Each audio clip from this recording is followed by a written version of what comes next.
نحمده ونصلي على رسوله الكريم اما بعد فاعوذ بالله من الشيطان الرجيم بسم الله الرحمن الرحيم حامیم تنزيل الكتاب من الله العزيز الحكيم صدق الله وصدق رسوله النبي الكريم ونحن على ذلك لمن الشاهدين والشاكرين والحمد لله رب العالمين۔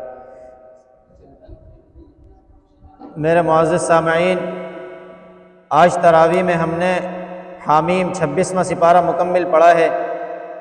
اس سپارے کے اندر سورہ احقاف، سورہ محمد اور سورہ الفتح، سورۃ الحجرات اور سورہ قاف، سورہ زاریات، یہ صورتیں ہم نے تلاوت کی ہیں۔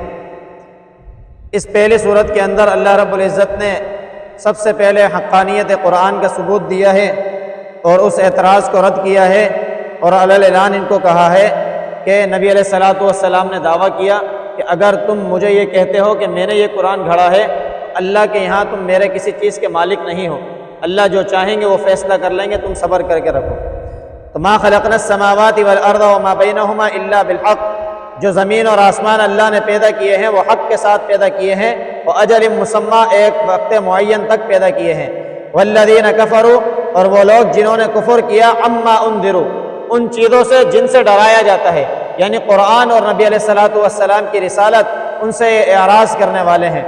اے نبی، ان کو کہہ دیجئے کیا تمہیں خبر نہیں ہے، ارأیتم ما تدعون من دون اللہ، مجھے دکھاؤ کہ جو اللہ کے علاوہ تم دعوے دار ہو، ارونی ماذا خلقوا، کہ دکھاؤ مجھے کہ انہوں نے کیا پیدا کیا ہے، من الارض، زمین کے اندر، ام لہم شرک فی السماوات، یا وہ شرکت مجھے دکھاؤ جو انہوں نے آسمانوں میں کر رکھی ہے۔ ایتونی بکتاب من قبل ھذا او اثارۃ من علم ان کنتم صادقین، کوئی علمی دلائل لے کر آ جاؤ، کوئی نشانیاں لے کر آ جاؤ اگر تم سچے ہو۔ لیکن اگر تم جھوٹے ہو اپنی باتوں کے اندر، جو قرآن کے اندر دلائل موجود ہے تو اس پر تو ایمان لے آؤ۔ فمن اضل ممن يدعو من دون اللہ من لا يستجیب له الى یوم القیامہ، قیامت کے دن کوئی بات قبول نہیں کی جائے گی، اور وهم عن دعائهم غافلون، اور وہ اپنے پکارنے سے غافل ہوں گے۔ فاذا حشر الناس كانوا لهم اعداء، اور جب لوگوں کو کہا جائے گا کہ جمع ہو جاؤ، كانوا لهم اعداء وكانوا بعبادتهم کافرین، کہ وہ اللہ کی عبادتوں کا انکار کرنے والے ہوں گے، کہ اللہ کی آیتیں جب ان پر پڑھی جاتی تو یہ کہتے تھے ھذا سحر مبین، یہ تو کھلا جادو ہے۔ ام یقولون افترا، یا کوئی کہتے تھے یہ اپنی طرف سے گھڑ کر لے آئے ہو، تو نبی علیہ السلام نے فرمایا ان افتریتہ، اگر یہ قرآن میں نے گھڑا ہے، فلا تملکون لی من اللہ شیئا، تو تم مجھے اللہ سے نہیں بچا سکتے، اللہ کا قہر مجھ پہ بھی آئے گا اگر یہ قرآن میں نے کوئی اپنی طرف سے بات ڈالی ہے۔ وہ اعلم بما تفیضون فیہ، وہ زیادہ جانتا ہے جو بات تم میری طرف منسوب کر رہے ہو۔ کفا بہ شہیدا بینی و بینکم، وہ اللہ میرے اور تمہارے درمیان بطور گواہ کے کافی ہے، اور وہ بخشنے والا اور رحم کرنے والا ہے۔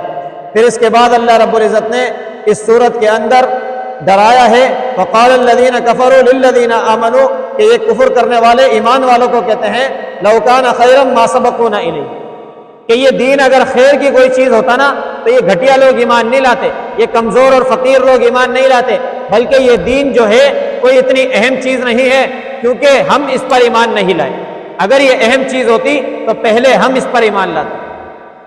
وَإِذْ لَمْ يَهْتَدُوا بِهِ فَسَيَقُولُونَ هَذَا إِفْكٌ قَدِيمٌ، جب وہ اس پر ہدایت کی طرف نہیں آئے تو کہنے لگ گئے یہ تو جھوٹ ہے، گھڑا ہوا ہے۔ وَمِن قَبْلِهِ كِتَابُ مُوسَىٰ إِمَامًا وَرَحْمَةً، اس سے پہلے موسیٰ علیہ السلام کی کتاب میں بھی واضح نشانیاں تھی اور رحمت تھی۔ یہ کتاب بھی اللہ نے نازل کی ہے مصدق لسانًا، کہ یہ تصدیق کرنے والی ہے اور یہ عربی زبان کے اندر ہے، ان لوگوں کو ڈرانے کے لیے جو ظلم کرتے ہیں، اور ان لوگوں کو خوشخبری دینے کے لیے جو اللہ کے اوپر، اللہ تعالیٰ کے ساتھ ایمان لاتے ہیں اور احسان کا معاملہ کرتے ہیں۔ پھر اللہ ان لوگوں سے کہتے ہیں کہ ایمان لانے کے بعد اللہ کو رب مان لو اور اس پر جم جاؤ۔ اولئک اصحاب الجنت خالدین فیہا، اور جنت ان لوگوں کے لیے ہمیشہ کے لیے ہے جو ایمان لے کر آئے ہیں، جزاء بما کانوا یعملون، یہ سبب کہ انہوں نے اللہ پر ایمان لے کر آئے۔ پھر اللہ رب العزت والدین کے ساتھ احسان کی ترغیب دے رہے ہیں کہ وَوَصَّيْنَا الْإِنسَانَ بِوَالِدَيْهِ إِحْسَانًا، ہم نے انسان کو وصیت کی ہے کہ اپنے والدین کے ساتھ احسان کا معاملہ کرے۔ احسان کا معاملہ کرنے کی وجہ کیا ہے کہ ان کی والدہ نے ان کو ایک تکلیف کے بعد دوسری تکلیف کی طرف اٹھایا ہے، اور اس کو 30 مہینوں تک مشقت اس کی والدہ اٹھاتی ہیں، 30 مہینے اس طرح کے 2 سال دودھ پلانے کے اور 6 مہینے حمل کے، اگر حمل کی مدت زیادہ ہے تو پھر 36 ماہ تک اس کے والدین ابتدائی تکلیف برداشت کرتے ہیں، یہاں تک کہ وہ جوان ہو جاتا ہے۔ پھر اس کے بعد اللہ رب العزت نے قوم عاد کا تذکرہ فرمایا کہ تم اپنی طاقت کو غرور بنا رہے ہو کہ اللہ نے تمہیں مال دیا ہے، تم مال کی طاقت کے جھانسے میں آ کر نبی علیہ الصلوۃ والسلام کو جھوٹا کہہ رہے ہو۔ اس سے پہلے قوم عاد تھی، وہ ان کو اللہ نے جسمانی قوت بہت دی تھی، اتنی طاقت دی کہ ایسا لگتے تھے جیسے بڑے بڑے یہ درخت کھڑے ہوئے ہیں، ایسے نظر آتے تھے، اور اتنی لمبی عمریں ان کی ہوتی، اتنے طاقتور وہ شخص ہوتے کہ پہاڑوں میں گھر بنا لیا کرتے، پہاڑوں کو تراش کر ان میں گھر بنایا کرتے۔ اللہ نے جب ان کو پکڑا تو ان کی ہوا اللہ نے ہوا کے ذریعے نکالی، کہ اللہ نے ہوا کو حکم دیا کہ ان کی ہوا نکالو، کہ ان کو ہوا نے آسمانوں پہ اٹھایا، گھمایا اور زمین پر دے کر مارا، پھر ایسے لگ رہا تھا جیسے تنے پڑے ہوئے ہیں کھجور۔ اللہ نے ان کی عقل کو نکال دیا، وَتَذْهَبَ رِيحُكُمْ، تو ان کی ہوا ہی نکل گئی کہ جب اللہ کے سامنے غرور و تکبر کرو گے تو اللہ یہ انجام دے۔ ان کے پاس جسمانی طاقت تھی، آج تمہارے پاس مال کے اعتبار سے طاقت ہے تو تم بڑے بڑے دعویٰ کر رہے ہو کہ یہ نبی مجنون ہے، یہ نبی جھوٹا ہے، یہ دین جھوٹا ہے، الٹی الٹی باتیں کرتے ہو۔ جب اللہ کا وعدہ آ جائے گا تو پھر بچنا مشکل ہو جائے گا۔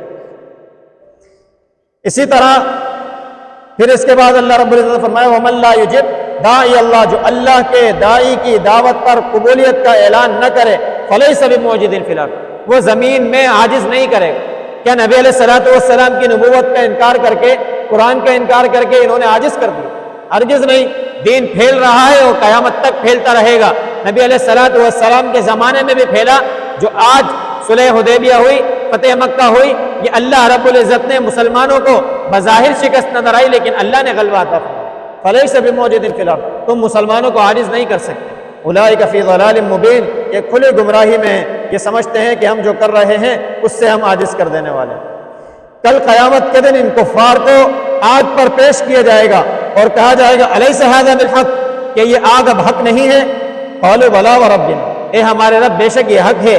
قال فذوقوا العذاب، اب تو تم نے دیکھ لیا، اب تو تم آگ میں پہنچ چکے ہو، فذوقوا العذاب، اب اس عذاب کا مزہ چکو۔ دنیا میں اللہ خبردار کرتے تھے، دنیا میں اللہ دوسرے قوموں کی واقعات بتاتے تھے، نصیحت کرتے تھے، لیکن تم نہیں مانتے تھے۔ آج یہ آگ تم نے دیکھ لی ہے، جلا رہی ہے نہیں جلا رہی؟ ہاں یا رب جلا رہی ہے، اب جلو اس کے اندر۔ فاصبر کما صبر اولو العزم من الرسل، پھر اللہ نے حکم دیا کہ اے نبی آپ بھی صبر کریں ان اولو العزم پیغمبروں کی طرح کہ جنہوں نے اس دنیا کے اندر بڑے صبر کیے۔ موسیٰ علیہ السلام، ابراہیم علیہ السلام، عیسیٰ علیہ السلام، نوح علیہ السلام بڑے عزم والے پیغمبر تھے کہ انہوں نے بڑی مشقتیں برداشت کی۔ تم بھی صبر کرو تو اللہ رب العزت تمہیں بھی بڑا مقام دینے والے ہیں۔ کأنہم یوم یرون ما یوعدون، گویا کہ جس دن یہ دیکھ لیں گے جو وعدہ اللہ نے کیا ہے، لم یلبثوا الا ساعۃ من نہار، کہ یہ دنیا میں تھوڑا وقت گزار کر آئے ہوں گے۔ بلاغ، آپ کے ذمے صرف بات کو پہنچا دینا ہے۔ فہل یہلک الا القوم الفاسقون، ہلاک کر دیا جائے گا فاسق قوم۔ پھر اس کے بعد سورہ محمد کی ابتدا ہے۔ سورہ محمد کا دوسرا نام سورۃ القتال ہے، کہ سورۃ الجہاد ہے، کہ اللہ رب العزت نے اس میں قتل و قتال کے بارے میں احکامات نازل فرمائے ہیں کہ تمہیں جہاد کے اندر کس طریقے سے ہونا چاہیے، مجاہدین کے اللہ نے کیا انعامات رکھے ہیں اور کس طریقے سے ان کو جہاد کے اندر ترغیب دینی چاہیے، اور جو جہاد نہیں کرتے ان کا کیا انجام ہونا چاہیے، یہ اللہ نے اس صورت میں بیان کیا ہے۔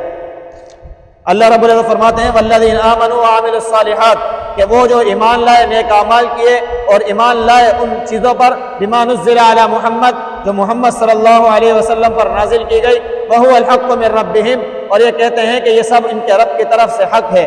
کفر عنہم سیئاتہم، اللہ ان کے گناہوں کا کفارہ ادا کر دیں گے، واصلح بالہم، اور ان کی اصلاح فرما دیں گے۔ ذالک بان الذین کفروا اتبعوا الباطل، یہ وہ لوگ ہیں کافر کہ جنہوں نے باطل طریقے کی اتباع کی، وَأَنَّ الَّذِينَ آمَنُوا اتَّبَعُوا الْحَقَّ مِن رَّبِّهِمْ، اور ایمان والے وہ ہیں جنہوں نے حق کی اتباع کی۔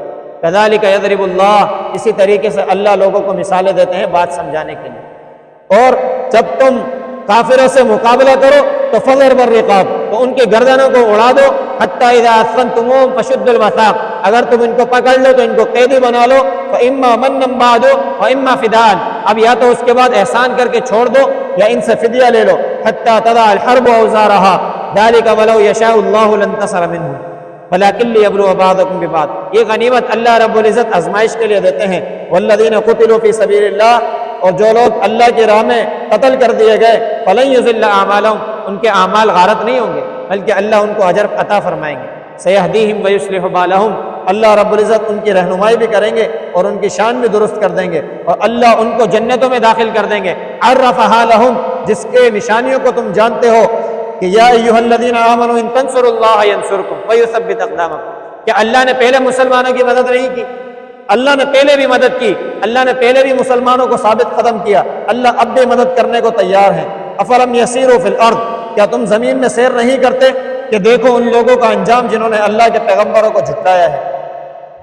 دمر اللہ علیہم، کہ اللہ نے ان کی بستیوں کو الٹ کر رکھ دیا۔ وللکافرین امثالھا، اور کفار کے لیے ایسی بہت ساری نشانیاں ہیں۔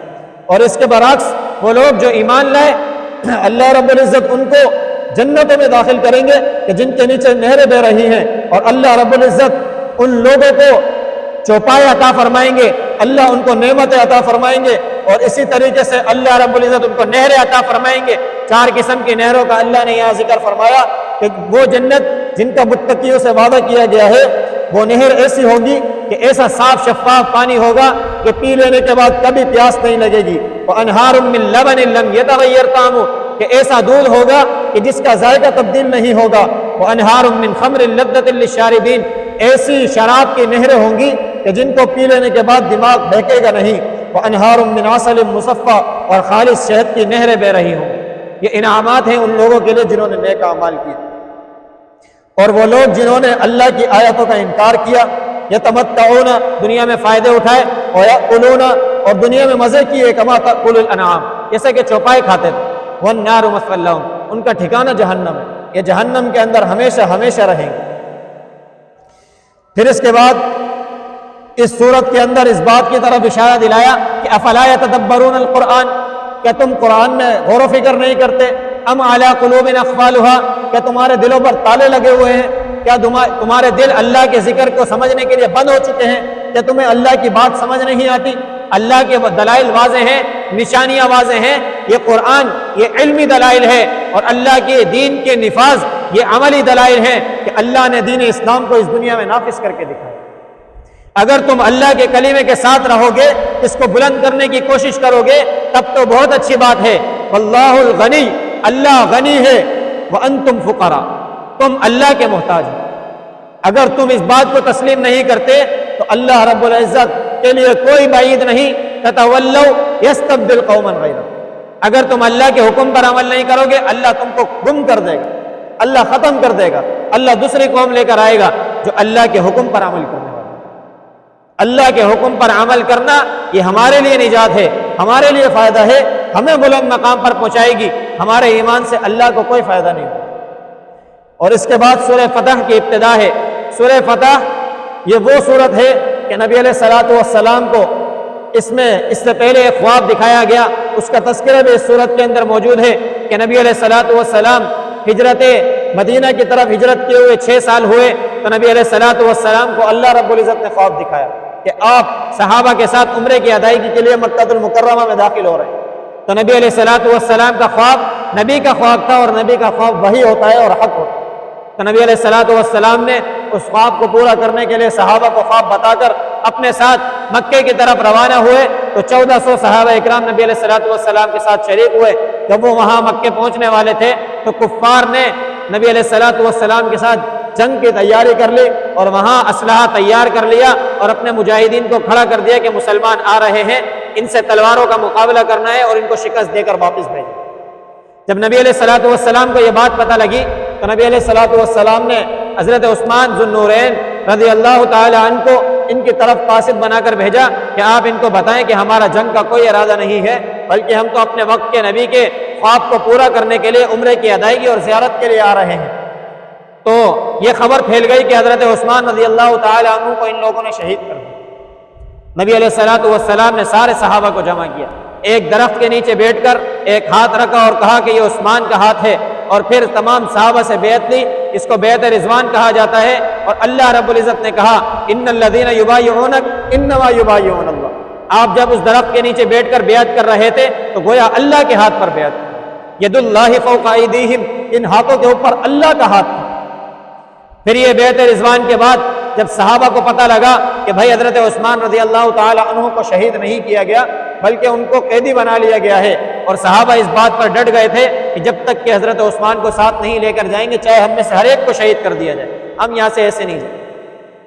پھر اس کے بعد نبی علیہ الصلوۃ والسلام کے ساتھ ان کا معاہدہ ہوا جو صلح حدیبیہ کہلاتا ہے۔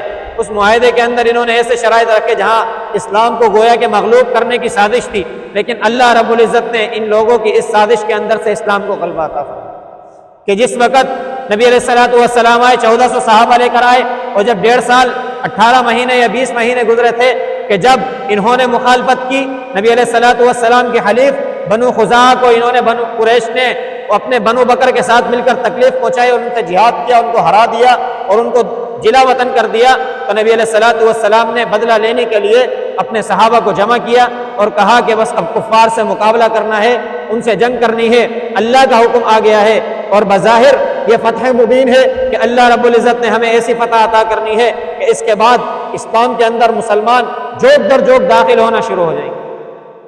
تو نبی علیہ الصلوۃ والسلام جیسے ہی وادی زہران میں پہنچے تو کفار کی طرف سے حضرت ابو سفیان قافلے کو دیکھنے کے لیے آئے کہ کتنے لوگ آئے ہیں۔ جب رات کی تاریکی میں چولہے جلائے گئے، لکڑیاں جلائی گئیں، تو ان لوگوں کو یہ اندازہ ہو گیا تو بڑی بستی لے کر آ گئے، 10,000 کا لشکر ہے۔ یہ سمجھتے تھے کہ مسلمان 1400 واپس لوٹائے تھے، اب یہ قسمہ پرسی کے عالم میں ہوں گے، کھانے پینے کو کچھ نہیں ہوگا، اور بھی کم ہو گئے ہوں، لیکن مسلمان ان کی سازشوں کی وجہ سے مزید بڑھ گئے۔ اللہ نے 10,000 کا لشکر تو وہاں وادی زہران میں موجود ہے، باقی مدینے میں موجود ہیں، اتنی اللہ نے تعداد بڑھا دی اور ان کے اوپر ایک ہیبت طاری ہو گئی۔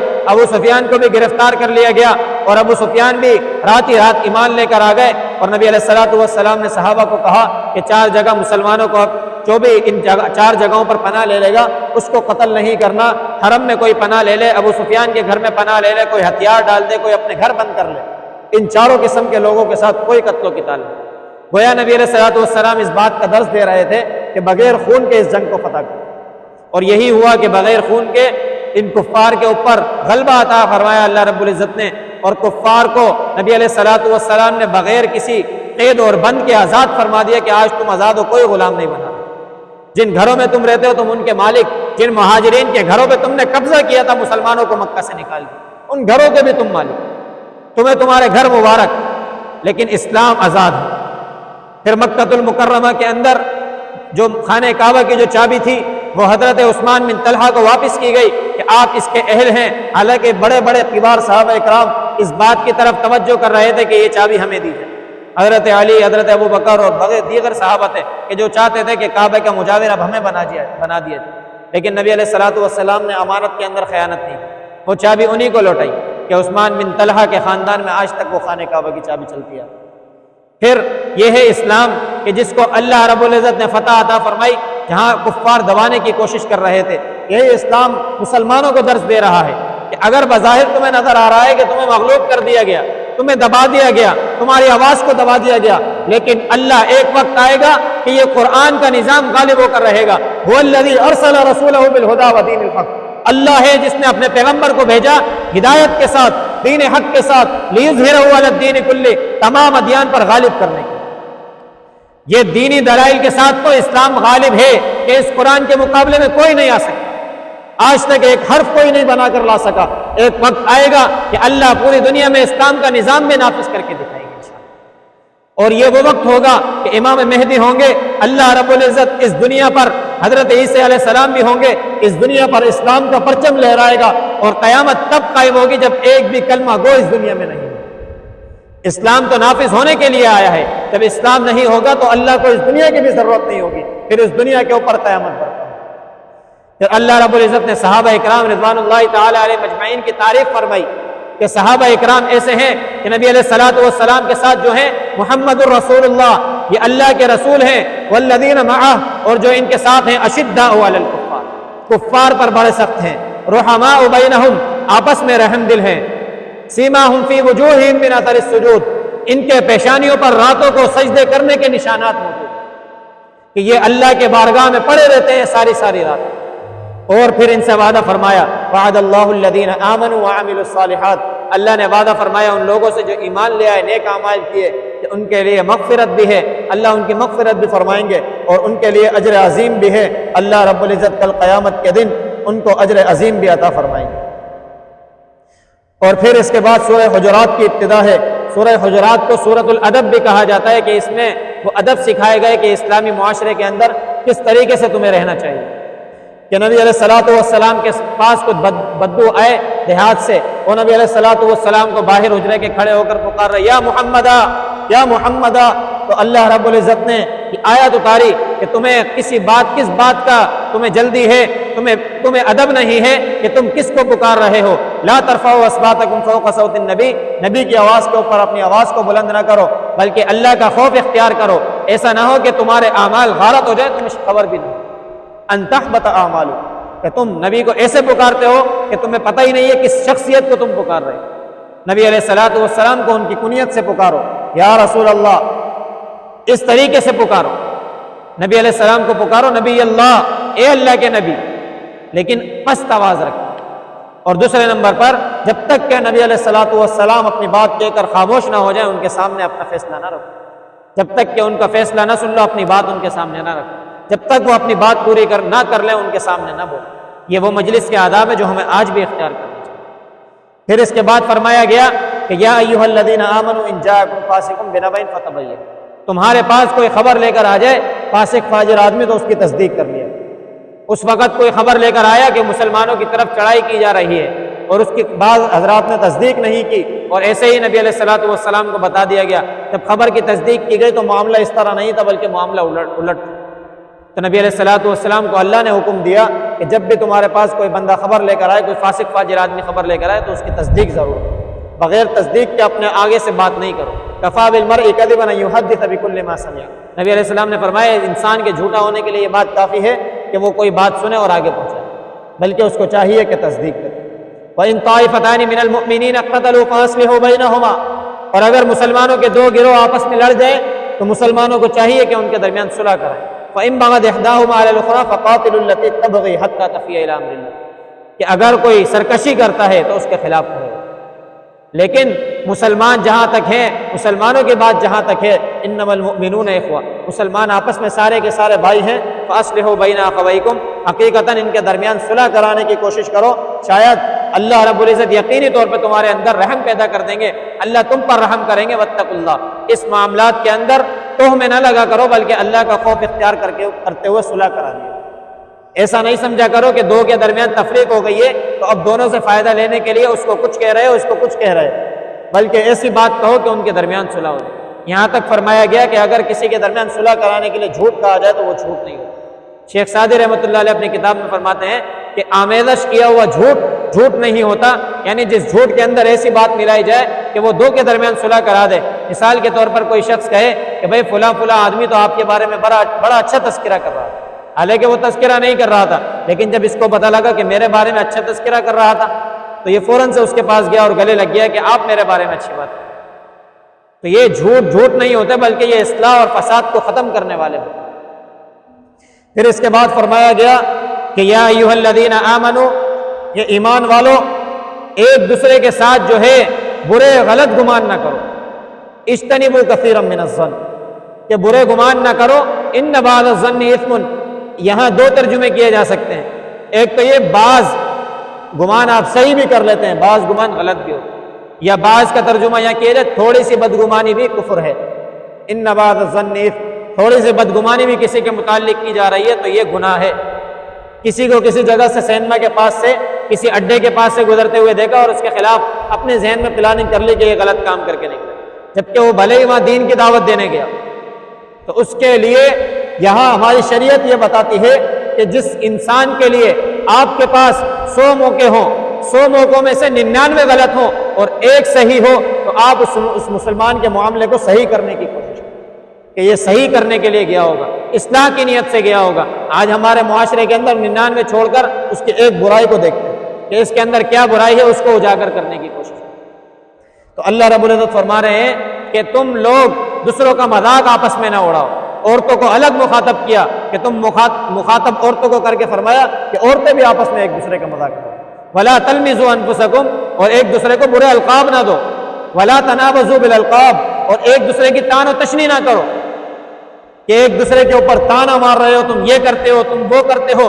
بئس الاسم الفسوق بعد الایمان، سب سے برا نام ہے فسوق، کہ تم کسی کے اوپر جب غلط بیانی کر رہے ہو، غلط کام کر رہے ہو، اب اگرچہ وہ ہے یا نہیں ہے لیکن تم نے زیادتی کی تو تمہارا نام پہلے فاسق ہو جاتا کہ یہ بندہ فاسق ہے جو مسلمان کو غلط کیا رہا ہے۔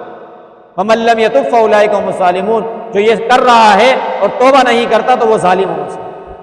پھر اس کے بعد غیبت کرنے کے بارے میں بتایا کہ غیبت نہ کرو، وَلَا يَغْتَب بَعْضُكُم بَعْضًا۔ غیبت کرنے کا گناہ اتنا خطرناک کہ ایک اپنے بھائی کا گوشت کھانا، دوسرا بھائی کس حالت میں ہو کہ جو مردہ ہو، کہ مردہ حالت میں اپنے بھائی کا گوشت کھانے کو تم پسند کرتے ہو۔ جب تم پسند نہیں کرتے تو پھر غیبت کرنے کو کیسے پسند کرتے؟ غیبت یہی ہے کہ مسلمان کا ذکر کیا جائے اس کی غیر موجودگی کے اندر، چاہے وہ بات اس میں ہو یا نہ ہو۔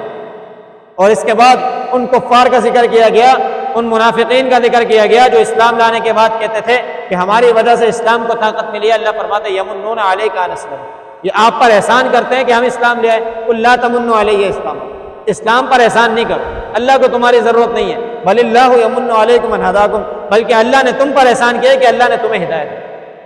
اللہ کے پاس تمہارے جیسے لوگوں کی کوئی ضرورت نہیں، اللہ کے خزانے بڑے وسیع ہیں، اللہ جس کو چاہیں گے چن لیں گے، چاہے بڑا کافر تمہیں لگ رہا ہو لیکن اللہ چن کر اس کو اسلام کا داعی بنا دے، اللہ کے لیے کوئی بعید نہیں۔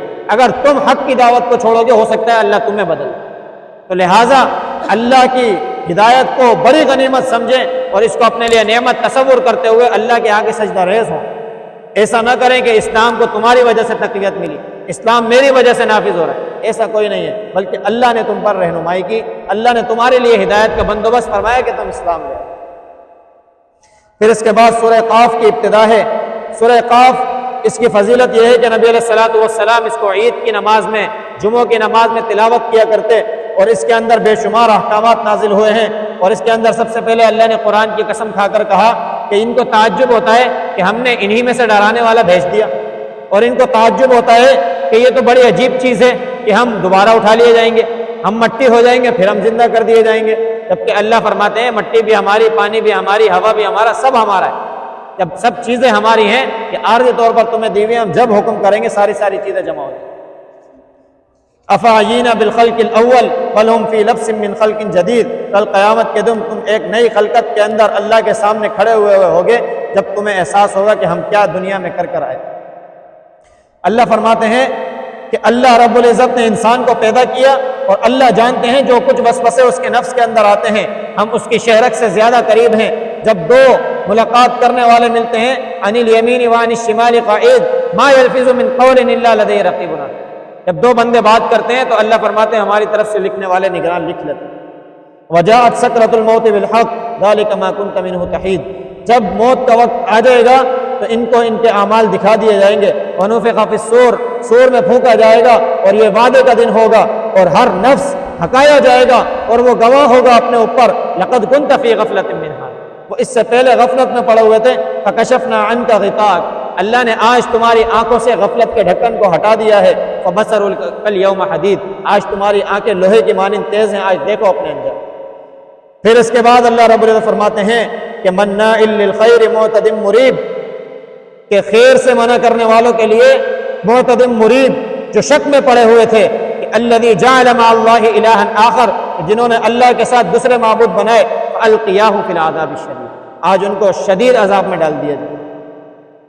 قال لا تختصموا، پھر ان سے کہا جائے گا نہیں جھگڑو، یہ کوئی جھگڑنے کی جگہ نہیں ہے۔ وقد قدمت الیکم بالوعید، دنیا میں تمہاری طرف وعیدیں بھیجی گئی تھی، ایسا کرو گے تو ایسا ہو جائے گا، غلط کام کرو گے تو جہنم میں چلے جاؤ گے، اچھے کام کرو گے تو جنت تمہیں مل جائے گی، لیکن تم نے اس بات کو تصور نہیں کیا۔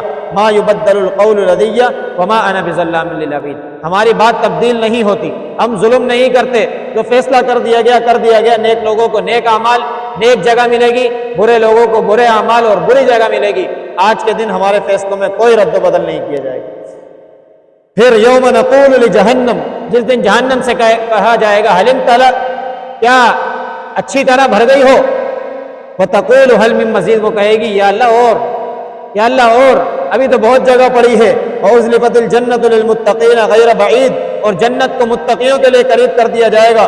اور اس جہنم کے اندر جب اس کو بھرا جائے گا تو یہ سیر ہونے کو نہیں آئے گی، حل من مزید کے نعرے لگا رہی ہوگی کہ اللہ تو نے میرے سانس دنیا میں بند کیے ہوئے تھے، دو ہی سانس عطا فرمائے تھے کہ ایک سانس میں لیتی تھی تو گرمی آتی تھی، ایک سانس لیتی تھی تو سردی آ جاتی تھی، تو اب تو مجھے کھل کر سانس لینے کی توفیق دے دے، آج مجھے بھر دے، اچھی طرح سیراب کر دے، پھر اللہ رب العزت اپنی شایان شان قدم اس جہنم پر رکھیں گے، تب یہ خاموش ہو، ورنہ یہ اعلان کرتی رہے گی اللہ مجھے بھر۔ یہ اللہ کی رحمت ہے کہ اللہ اپنا پاؤں اس کے اوپر رکھ کے اس کو خاموش کر دے۔ پھر فاصبر علی ما یقولون، اللہ فرماتے ہیں صبر کرو جو یہ کہتے ہیں، وسبح، اللہ کی تعریف بیان کرو، اللہ کی حمد بیان کرو صبح اور شام، ومن اللیل، اور رات کو بھی، اور اللہ کی تسبیح بیان کرو، وادبار السجود، اللہ کے آگے سجدہ کرو۔ اللہ سن لیتا ہے پکارنے والوں کی ندا کو، من مکان قریب، بہت ہی قریب سے، اللہ بہت قریب ہے۔ یوم یسمعون الصیحۃ بالحق، یہ اس دن جھڑک کو بھی سن لیں گے، ذالک یوم الخروج، جس دن ان کو قبروں سے نکالا جائے۔ انا نحن نحیی ونمیت والینا المصیر، ہم ہی زندہ کرنے والے ہیں، ہم ہی مارنے والے ہیں، اور ہماری طرف تمہیں لوٹ کر آنا ہے۔ یہ وہ دن ہے کہ تشقق الارض، زمین پھٹ جائے گی، عنہم صراع، اور ایک طرف ہو جائے گی۔ ذالک حشر علینا یسیر، اور ہمارے پاس سب کو جمع کر لینا بہت زیادہ آسان ہے۔ نحن اعلم بما یقولون، ہم جانتے ہیں، زیادہ جانتے ہیں جو یہ کہتے ہیں۔ وما انت علیہم بجبار، اے نبی آپ زمین میں جبار نہیں ہیں، آپ کے اوپر لازم نہیں ہے کہ ہر ایک کو پکڑ پکڑ کر عمل کروائیں۔ آپ قرآن بتا دیں، قرآن سکھا دیں، واضح دلائل سامنے رکھ دیں، لیکن آپ عمل کرانے کے لیے زور نہ دیں۔ فذکر بالقرآن، قرآن کے ذریعے نصیحت دیں، من یخاف وعید، ہر اس شخص کو جو ڈرنے والا ہے۔ اگر جو نہیں ڈرتا تو آپ کے اوپر کوئی ذمہ داری نہیں ہے، آپ کے اوپر کوئی زبردستی نہیں ہے، آپ کی کوئی پکڑ نہیں ہے۔ اور یہی والدین کے لیے حکم ہے کہ اگر بچے والدین کی بات نہ مانیں، ان کے سامنے دلائل واضح کر دیں کہ بھائی اللہ کا دین حق ہے، اللہ نماز کا حکم دیتا ہے، لیکن جب تک بالغ نہ ہو تو مارے بھی نماز نہ پڑھیں۔ بالغ ہو جانے کے بعد ان کو بتا دیں کہ بھائی دین اسلام یہ ہے، یہ دین اسلام کی حقیقت ہے، یہ نماز ہے، یہ قرآن ہے، یہ صدقات، یہ خیرات، یہ زکوٰۃ۔ اس کے بعد والدین اپنی ذمہ داری پوری کر لیتے ہیں، جبار نہیں ہے، والدین ظلم نہیں کرتے، ظلم کر کے پکڑ پکڑ کے ان کو نہ لے جائیں بلکہ حکم دیں۔ اللہ نے صرف پہنچانے کی ذمہ داری دی ہے۔ وما علینا الا البلاغ المبین۔ الحمد للہ رب العالمین والعاقبۃ للمتقین والصلاۃ والسلام علی سید الانبیاء والمرسلین۔ اللہم انت السلام ومنک السلام تبارکت یا ذا الجلال والاکرام۔ اللہ کریم ہمارے یہاں بیٹھنا اپنی بارگاہ عالیہ میں قبول فرما۔ اللہ کریم قرآن حدیث کا سننا سنانا اپنی بارگاہ عالیہ میں قبول فرما۔ اللہ کریم مسلمانوں کی حفاظت فرما، اللہ فلسطین کے مسلمانوں کی حفاظت فرما، بیت المقدس کی حفاظت فرما۔ اللہ جہاں جہاں اسلام کی سربلندی کے لیے کام ہو رہا ہے، اللہ سب کو غلبہ عطا فرما، یا اللہ سب کی مدد اور نصرت فرما۔ یا اللہ جو مسلمان پریشان حال ہیں، بیمار ہیں، مصیبت زدہ ہیں، یا اللہ تمام کی بیماریوں کو، پریشانیوں کو، مصیبتوں کو دور فرما۔ یا اللہ جو بے روزگار ہیں، یا اللہ سب کو حلال طیب روزگار عطا فرما۔ یا اللہ جو ہمارے پیارے اس دنیا سے چلے گئے، اللہ سب کی کامل بخشش فرما۔ صلی اللہ تعالیٰ علی رسول خیر خلقہ محمد وعلی آلہ وصحبہ۔